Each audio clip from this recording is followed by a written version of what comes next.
What you're about to hear will upend everything you think you know about purpose, calling, and the way God moves in our world. Imagine the man who has spent years embodying Jesus on film, studying every inflection, rehearsing every gesture, shouldering the hopes of millions, suddenly finding himself not on a meticulously lit set, but in a dream so vivid it felt more real than his waking life. 3 nights ago, Jonathan Roumie drifted into sleep and woke up in a place as familiar as his own heartbeat, his childhood bedroom, bathed in a warm, golden glow unlike any studio light he'd ever seen. There were no cameras, no crew, no script to follow, just Jonathan, and someone who looked, sounded, and moved exactly like Jesus Christ. But what happened next wasn't about acting. It had nothing to do with performance or technique. It was a conversation that shattered every assumption Jonathan had carried for years, about worthiness, about calling, about what it means to be chosen. In that moment, the lines between actor and believer blurred, and Jonathan realized he wasn't face to face with a role, he was standing before the living God. And the message Jesus delivered wasn't about Jonathan's career. It wasn't about season 5 of The Chosen or perfecting a portrayal. It cut straight to the core of Jonathan's soul, addressing a hidden burden so heavy that no award, no standing ovation, no social media praise could ever lift it. A burden so universal that millions of viewers, artists, dreamers, believers carry it every day without even realizing it. Here's the astonishing truth. Jesus didn't congratulate Jonathan on his performance. He didn't affirm that he was worthy to play such an iconic role. Instead, he spoke words that overturned Jonathan's entire framework for faith. Words that revealed Jonathan's deepest struggles, his secret doubts, his relentless perfectionism, his fear that every flaw would dishonor the one he portrayed. And then, in the same breath, Jesus declared those very struggles to be the foundation of Jonathan's calling, not the obstacle. This isn't just another inspirational story you'll click away from in 2 minutes. This is a wake-up call timed for our generation, for a world drowning in pretense and hungry for authenticity. The same God who chose an imperfect carpenter to change history showed up in Jonathan's boyhood room to remind him and remind us that our flaws aren't disqualifications, they're invitations.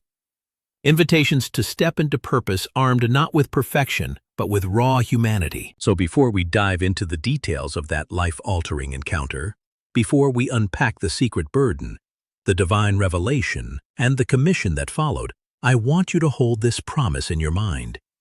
If God can use someone like Jonathan Roumie, someone who spent years apologizing for his imperfections on a film set, to awaken millions, then he can use you in ways you've never imagined.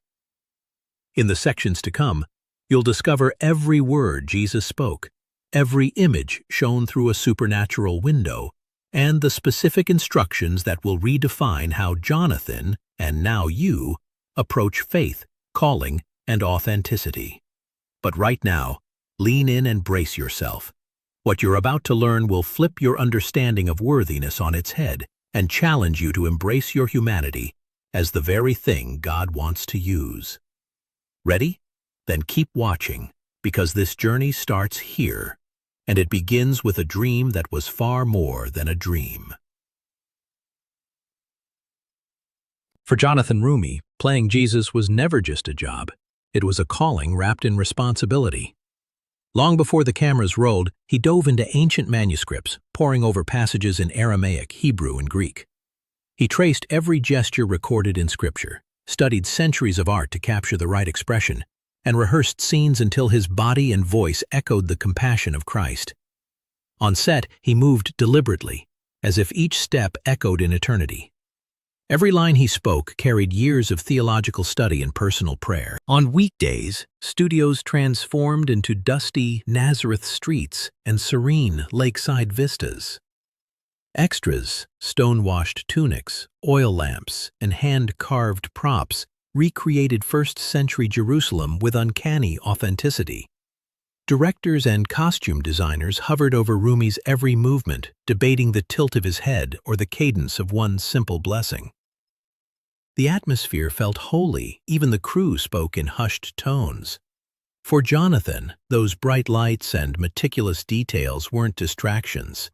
They were reminders that he wasn't merely acting. He was honoring a historic, divine story. When episodes aired, the response was overwhelming. Messages poured in, testimonies from people who felt they'd glimpsed Jesus' heart in Roumie's performance. One viewer wrote that Roumie's gentle smile saved her marriage. Another said his tears in a healing scene sparked her own reconciliation with God. Fans sent letters sealed with wax stamps and intricate calligraphy. Social media buzzed, clips went viral, hashtags trended, and devotional blogs analyzed his every nuance. The acclaim felt surreal. He was lauded as the face of grace, a living icon, and an ambassador of hope, titles he cherished, but also feared. Because behind those glowing reviews, Jonathan wrestled with doubt. After long days on set, he slipped out of costume and into his private world, where the script could not guide him. He maintained strict boundaries between Jonathan the actor and Jonathan the believer. He carved out time each morning to pray alone, hesitated to share his struggles publicly, and avoided interviews that strayed too close to his personal faith journey. He wanted his performance to speak for itself, without conflating his real life with the character he portrayed. Yet perfectionism lurked in every silent moment. Before each take, he'd press his palms together and whisper a plea, "Don't let my flaws dishonor you." He measured his worth through flawless scenes and precise deliveries. A missed cue would haunt him on the drive home. A shaky line would echo in his mind through the night. He refused to let human error tarnish the portrayal of holiness. It became a relentless quest. Be good enough, holy enough, controlled enough to live up to the role. In the privacy of his home, the stakes felt even higher. He replayed clips of his performance, analyzing hand gestures, facial expressions, vocal inflections. He journaled questions in the margins of his Bible. Am I being sincere? Am I showing love or just reciting words? Each personal devotion became a performance review. Sometimes he'd catch himself rehearsing prayers as if they were lines in a play. A simple petition for guidance evolved into a scripted perfection test. In striving to represent Jesus faithfully, Jonathan risked confusing authenticity with flawless execution. Underneath it all lay a secret burden, the fear that any crack in his spiritual armor would expose him as a fraud. He imagined critics attacking him as a hypocrite if they learned of his doubts. He worried that genuine humanity, anger, sadness, confusion, would dilute the pure image of Christ he'd crafted. He carried an unspoken anxiety that his private struggles would disqualify him from public ministry.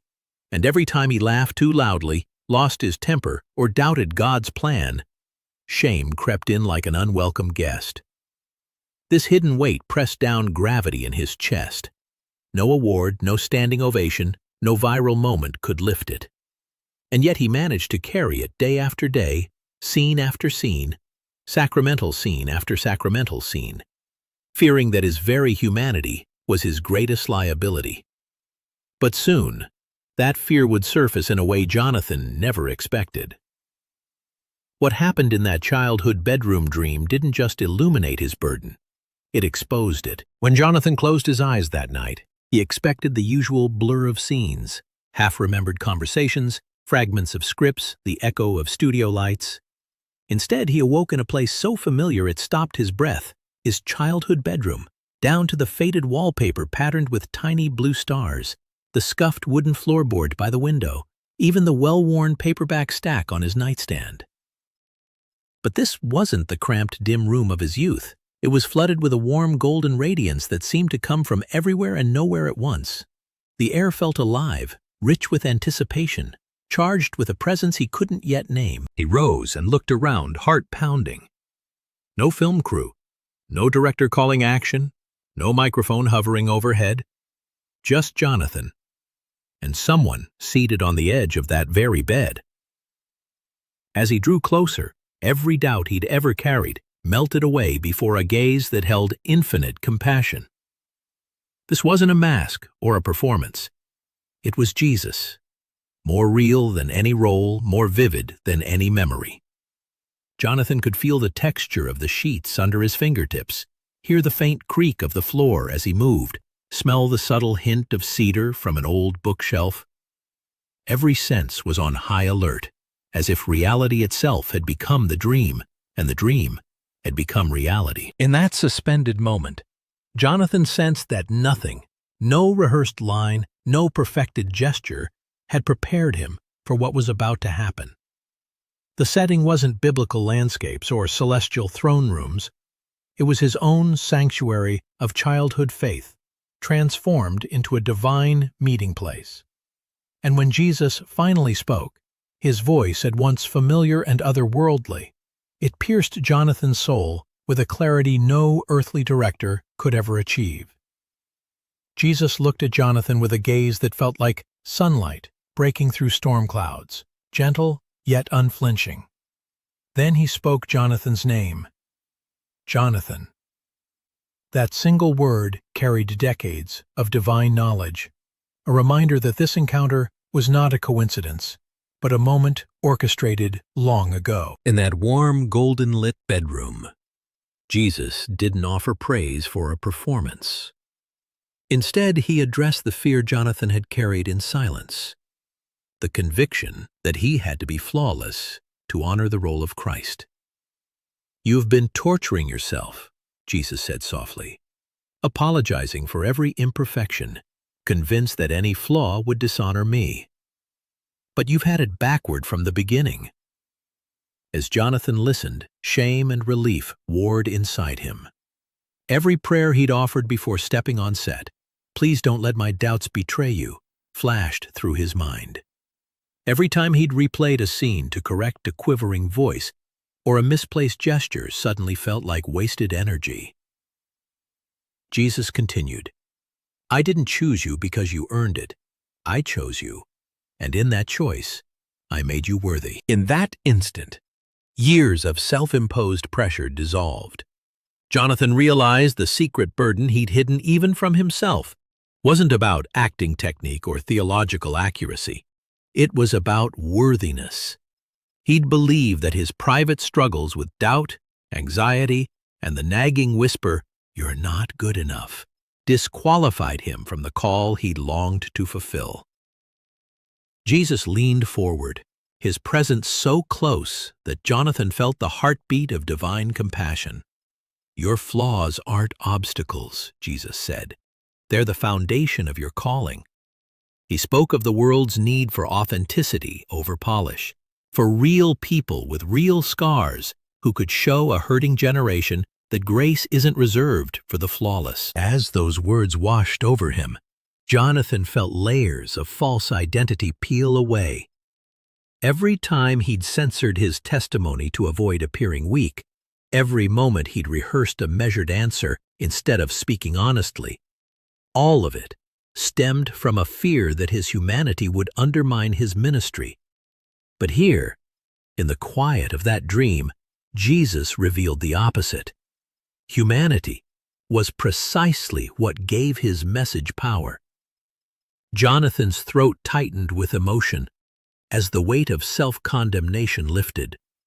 The burden he'd carried, believing worthiness was his to earn, had been the very thing holding him back from fully stepping into purpose.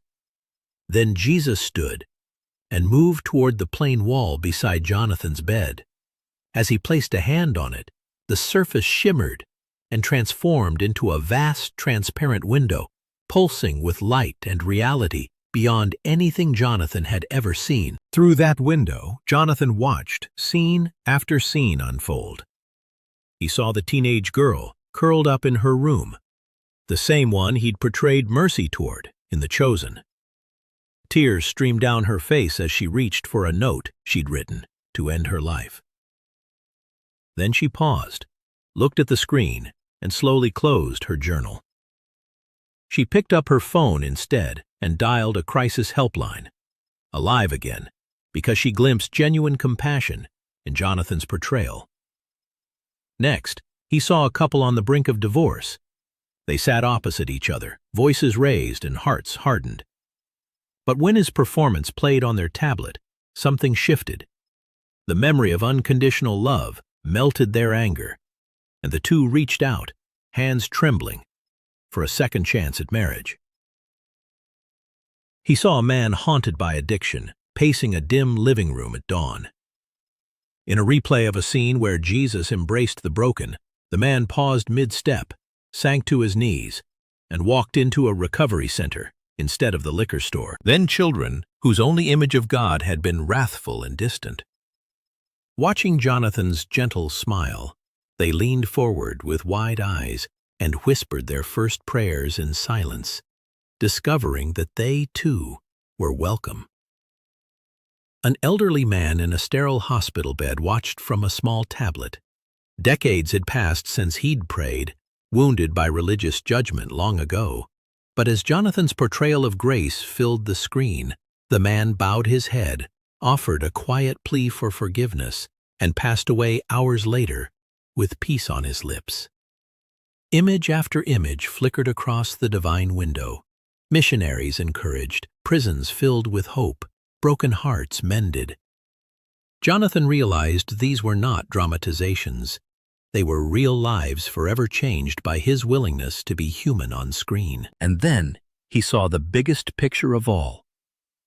Millions of faces across continents, cultures, languages, each touched by the same simple, authentic truth.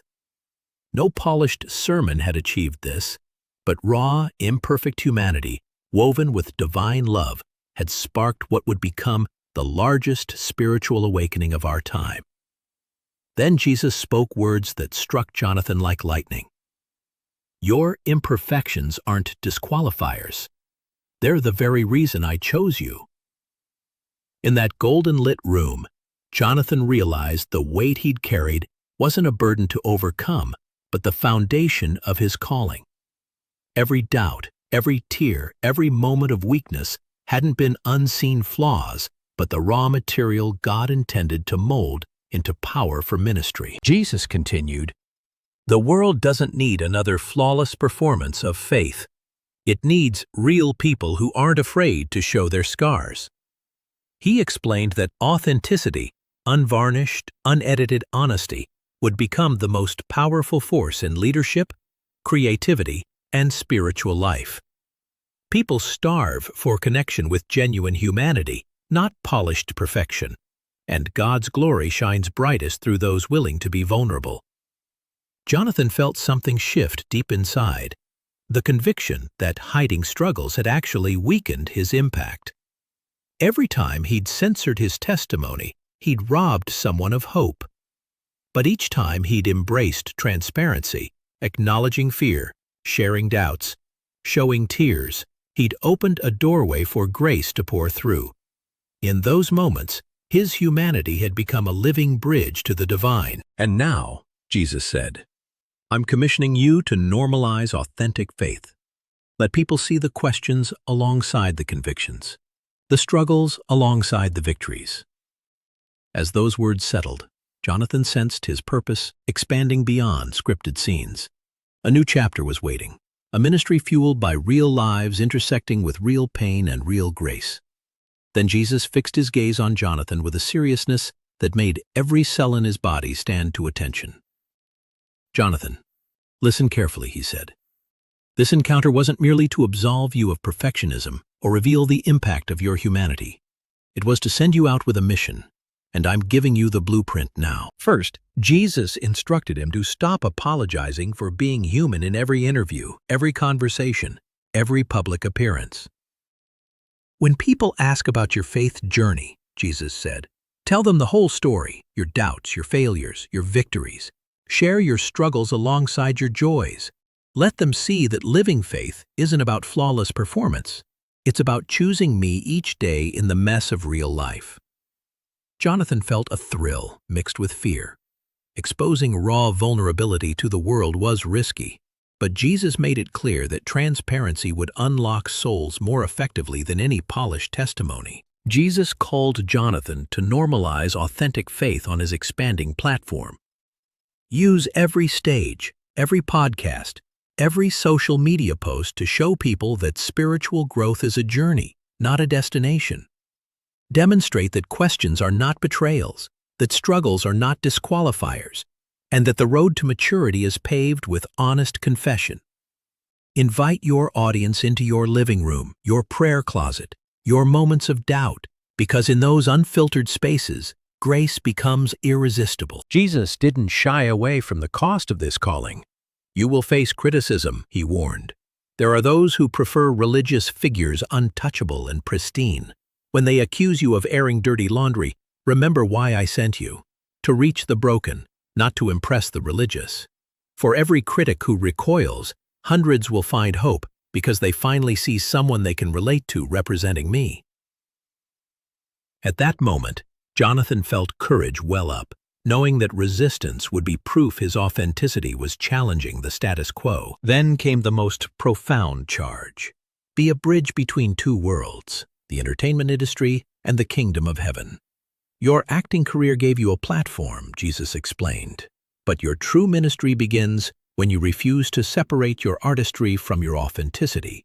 Show Hollywood that faith isn't an accessory to hide, and show the church that art can be a vessel for raw, unfiltered truth. Stand at that intersection and declare that imperfect humanity is God's preferred canvas. As Jesus spoke these words, Jonathan sensed a mantle settling onto his shoulders. He realized this was more than a dream. It was a commissioning ceremony. The golden light in that childhood bedroom seemed to pulse in rhythm with his newly awakened calling. Finally, Jesus offered a promise. I will confirm this calling with signs you can't deny, dreams, divine appointments, and confirmations that will shake even your doubts. But above all, remain faithful, not perfect. Faithfulness will lead you through every storm and validate every step of this journey. In that moment, every instruction resonated as both a responsibility and a gift. Jonathan understood that the vulnerability he once hated would become the very avenue through which countless souls encountered grace. The dream had ended, but the mission had just begun. Now that you've walked through Jonathan's journey, from the weight he carried as an actor embodying Jesus, to the golden-lit room where his secret burdens were laid bare, to the divine window revealing countless lives changed, and finally, to the explicit commission calling him to radical authenticity, it's time to ask yourself, what does all of this mean for you? For years, Jonathan believed worthiness was something to earn, a perfection to achieve. He measured his value in flawless performances and rehearsed prayers. But in a single vivid encounter, Jesus revealed that worthiness is not a trophy awarded to the flawless, it's a gift bestowed on the imperfect. If God chose Jonathan because of his humanity, what might he want to do through your own flaws, your own scars, your own unfiltered story? Think of the teenage girl who nearly ended her life but was saved by one authentic moment of compassion. Think of the marriage moments from the divine window, where polished sermons had failed but genuine vulnerability breathed new life into broken hearts. Imagine that next story. Maybe it's your own testimony of doubt and grace, your own struggle laid bare, bringing hope to someone on the brink. This is more than inspiration.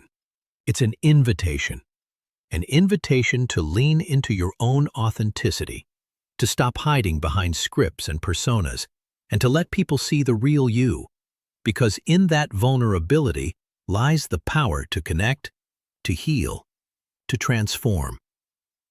When you speak honestly about your struggles, financial fears, emotional wounds, spiritual questions, you create a space where others feel safe to enter with their own burdens. Here's the challenge.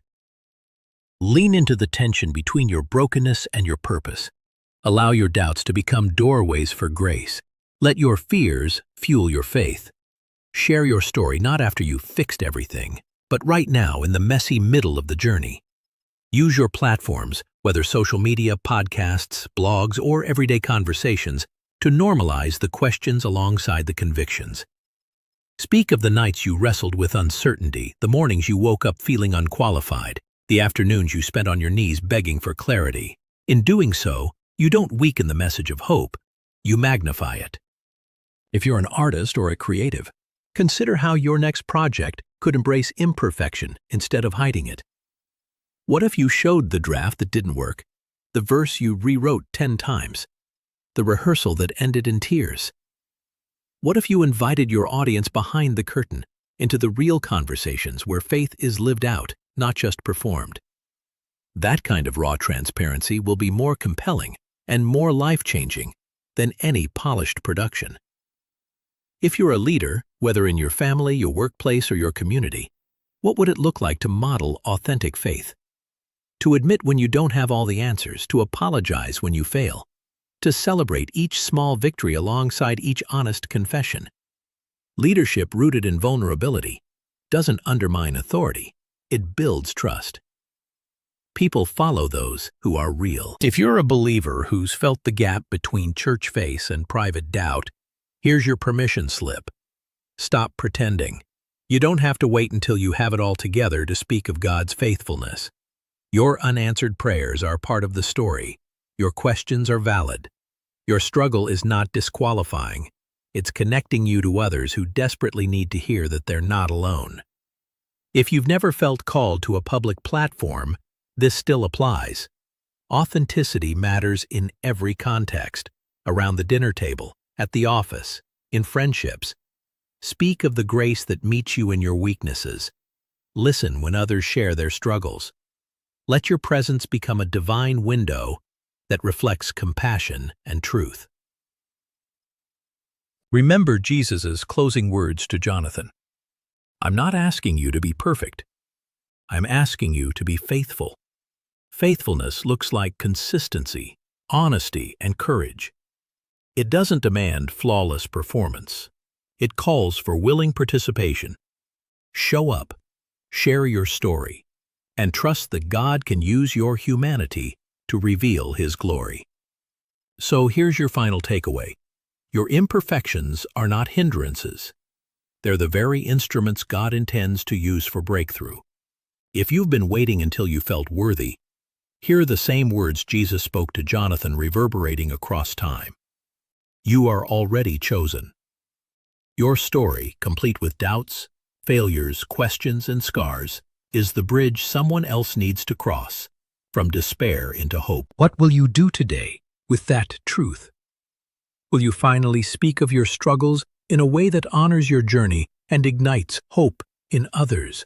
Will you refuse to let the fear of imperfection silence your voice? Will you trust that God's power shines brightest through flawed vessels? The next step is yours. Step into your authenticity. Live your calling with raw honesty, and watch as your faithful humanity becomes the catalyst for stories you've yet to imagine. Stories of healing, restoration, and awakening that ripple far beyond what you see now. Because the dream that began in Jonathan's childhood bedroom isn't just his story. It's an invitation for all of us. An invitation to break free from the performance, embrace the process, and discover that when imperfect people share real faith, they unleash a power the world desperately needs. Your authenticity is your assignment. Your vulnerability is your message. And your story, just as it is. If this message spoke to you, don't let it end here. Hit like and subscribe for more stories of real faith in imperfect lives. Share this video with someone who needs to know they're chosen just as they are. And tell us in the comments, what's one struggle you've turned into a doorway for grace? Your story could be the next life-changing window for someone watching.